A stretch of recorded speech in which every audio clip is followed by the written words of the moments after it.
Hello दोस्तों। हमेशा की तरह एक्सप्लोरिंग एजुकेशन आपका स्वागत करता है 9 अप्रैल के डेली हिंदू क्वेश्चन सीरीज में। ये क्वेश्चंस हिंदू न्यूज़पेपर के डिटेल एनालिसिस के बाद निकाले जाते हैं और आपके सभी एग्जाम के लिए बहुत ही बेनिफिशियल होते हैं। इसमें हम करंट के साथ साथ उसका स्टैटिक पोर्शन भी देखते हैं। तो पहला क्वेश्चन है, who is the union coal minister. तो आपको पता है डेली हम एक मिनिस्ट्री देखते हैं, तो आज के हिंदी न्यूज़पेपर में मेंशन था एक जगह पर यूनियन कोल मिनिस्ट्री का। तो यूनियन कोल मिनिस्ट्री है प्रहलाद जोशी। जुड़ा किससे हुआ है? जुड़ा इससे जुड़ा हुआ है कि भाई 3 लिग्नाइट ब्लॉक को जो तमिलनाडु में थे उसको अभी सरकार ने अपनी ऑक्शन लिस्ट में से हटा दिया है, इस वजह से चर्चाओं में था। तो आपको याद क्या रखना है? यूनियन कोल मिनिस्टर, ठीक है, प्रहलाद जोशी। नेक्स्ट है आपका, who is the head of 15th finance commission. तो पहले हमें ये पता होना चाहिए फाइनेंस कमीशन क्या करती है। तो फाइनेंस कमीशन का बेसिकली काम होता है कि जो टैक्स होगा, टैक्स राज्य सरकार और केंद्र सरकार में किस प्रकार बांटा जाएगा। ठीक है, फाइनेंस कमीशन ये रिकमेंडेशन देती है कि जो आपका जो मनी है, टैक्स वाली जो मनी है, वो किस प्रकार केंद्र सरकार और राज्य सरकार के बीच बांटी जाएगी। तो अभी बात चल रही है 16th फाइनेंस कमीशन को सेटअप करने की।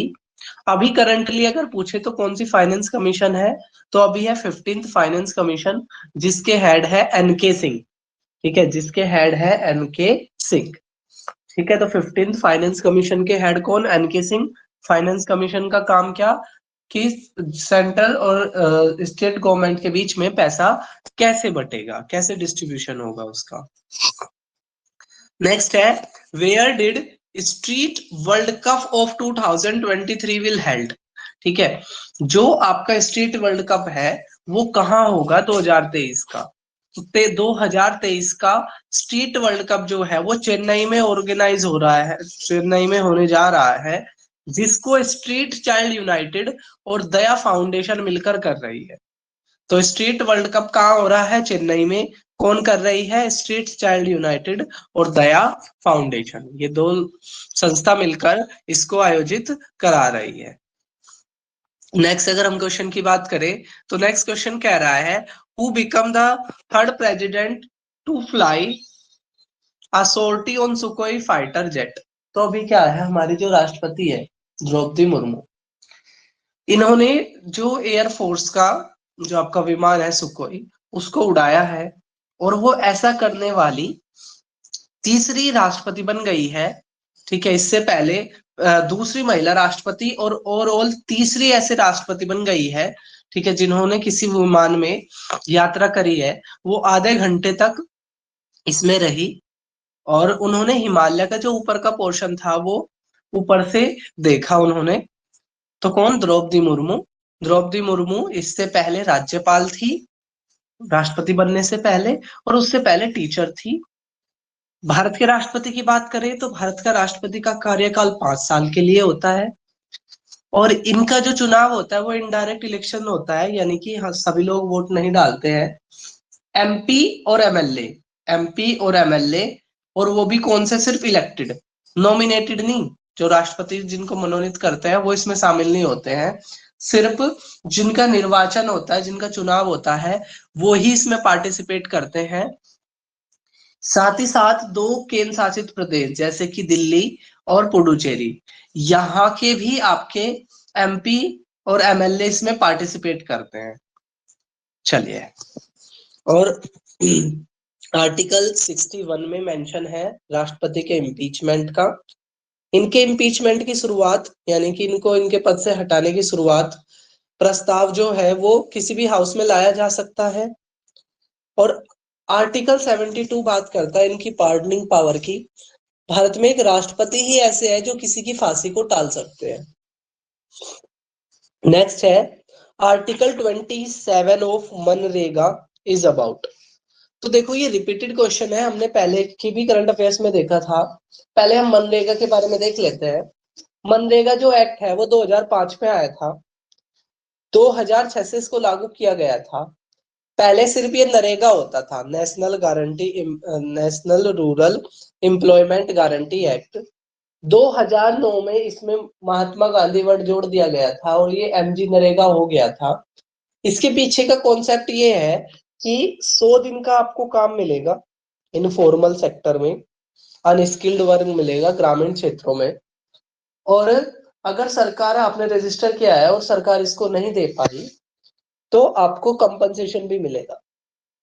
अभी कुछ दिन पहले चर्चाओं में भी था कि भाई मनरेगा में पेमेंट लेने के दो तरीके होते हैं, तो आप अकाउंट में ले लो या आधार कार्ड से जुड़े हुए अकाउंट में ले लो। तो अब ये कंपलसरी कर दिया है, पहले चॉइस थी, अब ये कंपलसरी कर दिया है कि आधार कार्ड से अकाउंट जुड़ा रहेगा, ठीक है, और आधार बेस ही पेमेंट होगा अब इसमें।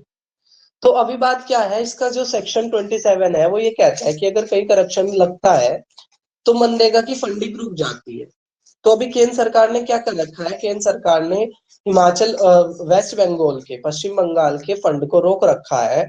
तो सेक्शन 27 ऑफ मनरेगा किससे रिलेटेड है, ये रिलेटेड है आपके holding of fund on the basis of corruption. यदि करप्शन लगता है तो जो मनरेगा है उसके फंड को रोक दिया जाता है। नेक्स्ट कह रहा है वो, what is the atomic number and atomic mass number of newly discovered new isotope uranium. अभी यूरेनियम का एक नया आइसोटोप खोजा गया है, ठीक है, जापान के साइंटिस्टों ने इसको खोजा है और उसका एटॉमिक नंबर 92 है और उसका मास नंबर 241 है। एटॉमिक नंबर आपका नंबर ऑफ प्रोटॉन के बराबर होता है, जबकि मास नंबर जो होता है वो आपका प्रोटॉन प्लस न्यूट्रॉन के बराबर होता है। नेक्स्ट है, what is the status of pelican in IUCN।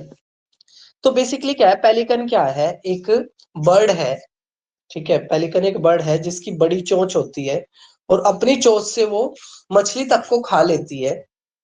अब ये क्या है जो आपकी साउथ इंडिया में ये जनरली देखने को मिलती है, जैसे नेप्लाटू बर्ड सेंचुरी है आंध्र प्रदेश की, वहां पर इसकी ब्रीडिंग साइट है। तो अभी इसको लेकर एक बात आई हुई थी, इस वजह से चर्चाओं में है, तो पहले से इनका IUCN स्टेटस पूछ सकते हैं। तो ये नियर थ्रेटन, ठीक है, संकटग्रस्त होने वाली है ये, ठीक है। IUCN क्या करता है, जानवरों की और पक्षियों की संख्या के आधार पर उनको ना कैटेगरी में डालता है, ठीक है, थ्रेटन, नियर थ्रेटन, ठीक है, कि वो संकटग्रस्त है या विलुप्त हो गए हैं या विलुप्त होने वाले हैं, विलुप्त होने का खतरा है, इस आधार पर वो कई लिस्ट बनाता है। तो ये जो आपका पेलिकन था इससे जुड़े हुए ही और फैक्ट थे और कुछ क्वेश्चंस थे, जैसे कि पुलिकट लेक। तो पुलिकट लेक कहाँ है आपकी, पुलिकट लेक है आपकी आंध्र प्रदेश में, ठीक है, पुलिकट लेक कहाँ है आपकी आंध्र प्रदेश में। आंध्र प्रदेश की बात करें तो अमरावती राजधानी है, विशाखापट्टनम को राजधानी बनाने की बात कर रहे हैं ये, और भाषा के आधार पर बनने वाला पहला राज्य था आंध्र प्रदेश, ठीक है, भाषा के आधार पर बनने वाला पहला राज्य था आपका आंध्र प्रदेश। नेक्स्ट कह रहा है रामसर कन्वेंशन किससे जुड़ा हुआ है। तो बेसिकली रामसर क्या है, रामसर एक ईरान की शहर का नाम है, रामसर एक ईरान के शहर का नाम है, जहां पर 1971 में एक समझौता हुआ था, एक कन्वेंशन हुई थी, किसको बचाने को लेकर, वेटलैंड। वेटलैंड क्या होता है, दलदली जो जमीन होती है, ठीक है, उसको बोलते हैं। तो रामसर कन्वेंशन क्या है, वेटलैंड को बचाने को लेकर है। भारत की 75 साइट्स रामसर में शामिल हो चुकी है ऑलरेडी, जिसमें से 14 कहाँ की है साइट्स, 14 है आपकी तमिलनाडु की। तो रामसर कहाँ है, ईरान में। 1971 में यह समझौता हुआ था, किसको बचाने को लेकर, वेटलैंड को बचाने को लेकर रामसर कन्वेंशन फेमस है। भारत की कितनी साइट, 75 साइट। नेक्स्ट है भूटान। भूटान के पांचवे किंग, संख्या भी याद रखनी है आपने, भूटान के पांचवे किंग अभी भारत में घूमने आए थे, ठीक है। भूटान की राजधानी थिम्पू है, करेंसी यहाँ की नेगल ट्रम है। तो यहाँ पर आप भूटान में देखोगे तो यहाँ देखने को मिलता है ग्रोस नेशनल हैप्पीनेस का कॉन्सेप्ट। ये अपनी GDP को प्रसन्नता से नापते हैं, खुशी से नापते हैं, ठीक है, मॉनेटरी टर्म में नहीं नापते। तो यहाँ के जो चौथे किंग है, ठीक है, किंग जिग्मे सिंगे वोंगचुक, किंग जिग्मे सिंगे वोंगचुक, ठीक है, जो यहाँ के चौथे किंग है, तो उन्होंने ये कॉन्सेप्ट दिया था किसका, ग्रोस नेशनल हैप्पीनेस का। ठीक है, ग्रोस नेशनल हैप्पीनेस का कॉन्सेप्ट उन्होंने ही दिया था। नेक्स्ट है आपका, who is the chairman of HDFC. तो भारत के प्राइवेट सेक्टर का सबसे बड़ा बैंक एचडीएफसी, जिसके हेड कौन है, दीपक पारेख। ठीक है, दीपक पारेख क्या है, आपके प्राइवेट बैंक को में सबसे बड़ा बैंक एचडीएफसी, उसके चेयरमैन है।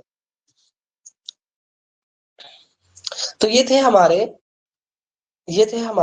9 अप्रैल के क्वेश्चंस। आपको क्वेश्चंस कैसे लग रहे हैं, ये सीरीज कैसी लग रही है, कमेंट बॉक्स में जरूर बताना। फिर मिलेंगे हम किसी एक नई वीडियो के साथ। तब तक के लिए टेक केयर, बाय बाय, जय हिंद, जय भारत।